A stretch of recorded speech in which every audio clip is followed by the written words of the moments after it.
This is a time-lapse created by combining hundreds of images from strangers passing by this scene. This time-lapse is used by park staff to monitor the progress of this dam removal project and the restoration of the environment around it. There are hundreds of other time-lapses just like this one hosted on Chronolog.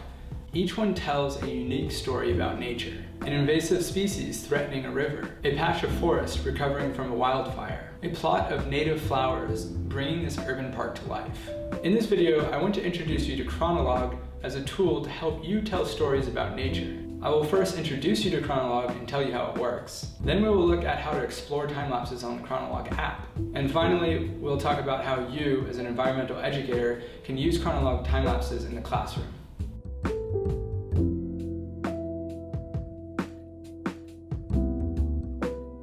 Environmental educators really rely on storytelling to immerse their audience in the lessons being discussed. A great example of this is how over the last couple of years with record hurricane seasons and forest fires, we see these images being used again and again as ways to really drive the importance of decisions that we're making about fighting climate change. One of the best ways to tell a story about the environment is to immerse the audience directly in the experience itself, being in nature. But unfortunately, when we're telling stories about nature, we don't always have access to be there, immersed in the experience. So as an alternative, I want to share a tool called Chronolog. Chronolog is a repository of hundreds of time lapses of nature available for free to anyone on the internet. Each time lapse has been set up by an organizer with a very specific story to tell. These stories range from the effect of invasive species on local ecosystems to the recovery of forest fires and everything in between. In a minute, we'll take a look at some Chronolog time-lapses and talk about how they can be used as an educational tool. But first, I want to talk a little bit about how Chronolog works because it's kind of unique and pretty cool.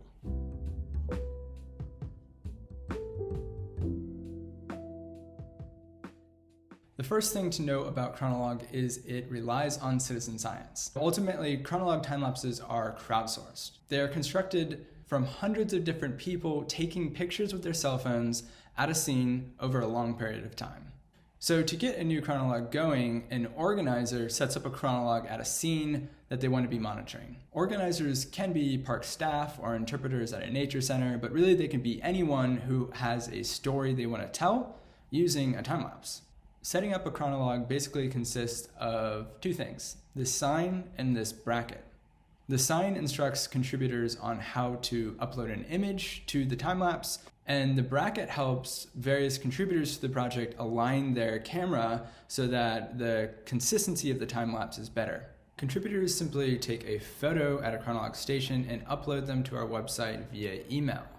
Contributors really could be anyone, but the cool thing about Chronolog is they're usually strangers to a project. Chronolog is so easy to take part in that people that are passing a Chronolog site, maybe along a trail, are curious enough that they simply look at the Chronolog station, learn a little bit about it by reading the sign, and then take a photo right then and there. With just a few photos, you really start to see the scene come to life. But over long periods of times, like months or years, you really start to see some cool stuff happen in these time lapses.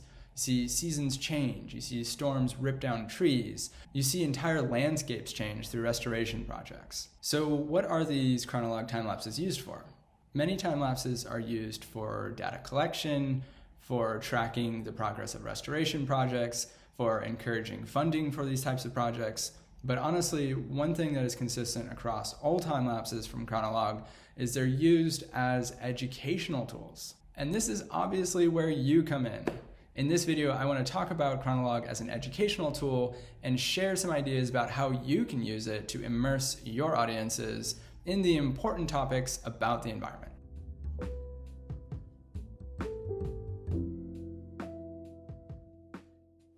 All right, let's get into it. So what you're looking at right now is the Chronolog app, and you can visit this app by simply visiting the website chronolog.io. The first thing you may notice about here is this big map, and this map shows all of the current Chronolog sites that exist out there. And you can browse around the map to look at them. We have 150 active time lapses right now, and that number is doubling about every year. So by the end of 2021, we expect to have about 200 to 300 time lapses, which is really exciting. We work with all sorts of different organizations, ranging from national parks to local nature centers, universities, libraries, etc. We've been running this project since about 2017, so the oldest time lapses here are about 4 years. Many of these time lapses are meant to be running for many years or even decades, but some of them capture shorter term change, and honestly there's a lot of cool content in here, and we'll get into that in a minute. So there are a few different ways to explore Chronolog. Perhaps the most obvious is to browse around the map. You can zoom in and pan and click any of these markers and get a preview of the time lapse and a little bit of information about what is being monitored there. As you scroll around, this left menu will show all of the time lapses that are currently visible in your map view. And you can also scroll through this left menu, hover over any of these cards, and see a preview of the time lapse. And it will also highlight that time lapse in the map so you can get a geographical sense of what you're looking at. You can also filter by project by coming up to this drop down and selecting a project. These projects generally correlate with organizations that we work with. So if you're looking for time lapses in Chicago, you might check out the Chicago Parks District project, and this will show you a few different projects that exist in Chicago. So once you find a chronolog that you're interested in viewing, you can simply click on the card that appears on the map, or click on the card on this left-hand menu, and that will take you to the time-lapse page, and this is where the real fun begins. So this is the time-lapse, and this is all of the different images that have been taken by hundreds of different people over time. So you can see this change kind of occurring in the scene as it plays out. You can also pause the video and kind of scrub through the images yourself. So here, for example, you see these flowers bloom in the spring, and at some point in this video, a tree falls from a storm, which is really cool. Clean that up a bit. So personally, I like to scrub through these videos to kind of get a sense of what happens in the scene, but then you can always press play and continue playing it. You can also change the speed at which it's playing back, this little menu down here. And if you find an image that you're particularly interested in, say you want to download this photo with these flowers, you can click the download button and that will download it to your desktop. Now if you scroll down here, you get a little bit more information about this time-lapse. There's a description of this particular site, there's a description of the project, and this is the organization that's managing this site, as well as a link to that organization's website so you can learn more about them. And if you ever want to share a chronolog, you can simply copy the link to the particular time-lapse, or there's even the share feature where you can integrate it with some social media. Alright, now that we have looked at Chronolog as a tool and kind of understand how it works and what we can do with it, I want to look at a few example time lapses that kind of show a good breadth of the type of situations that you can view with Chronolog time lapses. So this site is probably one of my favorite chronologs. This is a dam removal project in Cleveland, and it shows a really cool transformation of the scene from this old dam that is not being used for the last couple of decades. And I'm just going to go ahead and scrub through this. And first thing is you see some construction where they start removing this dam. But eventually the entire dam is removed and they actually restore the banks of the river here. And, by the end of this project, you may not even know that there was ever a dam there, which is really cool. And so they're going to continue monitoring this scene to see how the wildlife kind of restores after this project has been completed.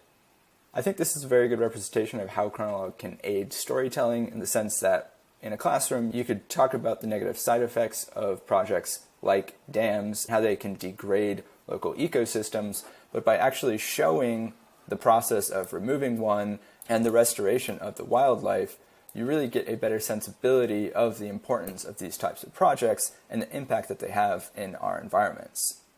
It's honestly also just cool to scroll through this and watch this project kind of unfold. I really love seeing the construction equipment come in, people watching the different weather while this is happening, And then even at some point where we have some of the workers posing for photos, I just think it's like really fun to kind of capture the humanity of this process and how much effort went into the project for restoring this environment. Next up, I want to show this park in Washington State. And this is a pretty simple project. There's no dam removal going on. But what is cool about it is it's very good representation of how you can see seasonal change within a Chronolog site. So this is another restoration project where they planted some native species here in the foreground. This is early spring. You don't really see any vegetation at this point, but as we start scrolling through this time lapse, we see green come in, and eventually in the foreground, we see some of these native plants start popping up and producing flowers. But what is really cool is if you go through to the next seasonal change, you notice that 1 year later after they planted it, the return of these native vegetation is much thicker and rich than the previous year. So at peak bloom here in August, these look like they're maybe about 3 feet tall, whereas over here in August, they're just little baby bushes. So it's a really good representation, again, of the power of a restoration project and how, nature kind of unfolds over many seasons. All right, and next is this scene in Maryland at Black Hill Nature Center. There was a wildfire here. You can see some of these scorching on the logs in the foreground. They wanted to monitor the recovery of this environment post-wildfire. So if we start scrolling through this scene, you see the kind of spring vegetation come to life. And let's take a peek at it kind of at peak bloom in July and August. There's a lot going on here in the foreground. This in and of itself is pretty cool. If you compare this to the winter, you see a huge transformation. But if we compare this peak in August 2019 to the peak in August 2020, you just see, again, a much richer, denser scene here where you kind of completely, you'd have no view of the forest anymore, which honestly I think is quite beautiful. And if we even look at it in the winter, there's so much more, trees in the foreground here at the start of 2021 compared to 2019. So over a 2-year period, post-wildfire, you see a pretty substantial growth in this environment. There are a few other Chronolog time lapses that are monitoring wildfire. There are also other Chronologs that monitor sites of controlled burns. There is a good amount of content on Chronolog around monitoring fires in nature. Last but not least, I want to look at this site on the Hudson River. And this is just a beautiful scene of the river, but what this time-lapse particularly does a good job of showing is the effect of invasive species on a local ecosystem. So if we kind of scrub through here until we get to springtime in 2020, we start to see some water chestnut invade this scene here in June. It kind of grows pretty full here and then pulls back as the summer kind of continues. And we will see this kind of again in 2021. At this particular site, they're using this monitoring of this invasion of water chestnut for educational content, where they have students doing research projects about the effects of water chestnut on the local ecosystem, and they're using the time lapses to kind of add to the data set. This Chronolog time-lapse is also being used as a way to track some of the efforts to control this invasion of the water chestnut. And so hopefully over a couple of seasons, we may see the invasion have less of an effect. Okay, so we just looked at a few Chronolog sites. There are many more to look at and browse through here. I encourage you to just go explore and take a look at some of these. There's lots of cool stuff that's being captured in these time lapses. We are working on some new ways to help explore the Chronolog sites. Particularly, we're building some features that will help categorize sites so that if you're looking for fire recovery or invasive species, you can filter by these types of topics. Keep a lookout for those new features coming in the next couple of months. So now that we've looked at Chronolog tool and looked at a few cool time lapses, I hope you are inspired to think about ways that you can use Chronolog as part of your curriculum. I do want to take a moment to talk through some ideas that we've collected from working with environmental educators in the past.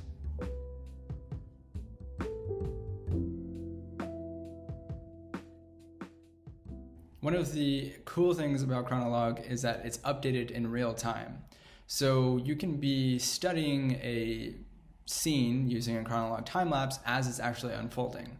This is kind of an exciting way to think about education, because sometimes when we talk about educational material, we talk about things that have already happened, but when they're happening in real time, it's a little bit more exciting. I remember a teacher I had in middle school. We used to do something so simple, but it was so effective on my small little mind. We used to look at weather patterns every day, and we would track the types of clouds we would see in the sky. But this was fun and exciting because we were actually making real observations as they're happening in real life. And I think Chronolog is a really cool tool to do things like this. Another cool thing about Chronolog is there are so many of them with hundreds of different scenes. If you have a classroom full of students, perhaps students could choose a chronolog that they find interesting and record observations about that chronolog over time. By each student choosing their own chronolog, they're really taking responsibility and ownership of the observations that can be drawn from that scene. Finally, I want to mention that there is a substantial opportunity to use Chronolog for STEM education. Chronolog time-lapses are rich data sets that are openly available. Students can use analysis tools to make quantitative observations about changes in images in a Chronolog time-lapse. The complexity of these types of activities can vary depending on who is doing them. Perhaps elementary school students could record dates when important observations occur, where a high school or a college level student might use statistical analysis and some sort of image processing software to actually analyze the change of the time-lapse over time. One example of this is tracking the intensity and amount of green pixels in a scene to talk about how the greenery in a scene is changing over time. Also, it goes without saying that it is possible for anyone to set up their own chronolog. For example, if you're monitoring a local restoration project or even the evolution of a community garden, Chronolog might be an interesting tool for you to use so that you can get the community engaged in actually tracking the change by making a time-lapse. If you're interested in starting a Chronolog, feel free to reach out to us. There is a $200 fee per Chronolog station per year, which includes all of the materials like the bracket, the sign, software, and the hosting of the software for it to be available on the internet. And however you end up using Chronolog, we're definitely interested in hearing about it. We built this tool so that people can tell awesome stories about nature, and we are always inspired to learn all of the cool ways that people end up using it. And if you have any specific questions or comments about using Chronolog, again, feel free to reach out to us. I included our contact information right here. So to wrap things up, thank you so much for spending a little bit of time with me today to talk about the importance of storytelling in environmental education, and I hope you have a beautiful day and enjoy the rest of the programming this week.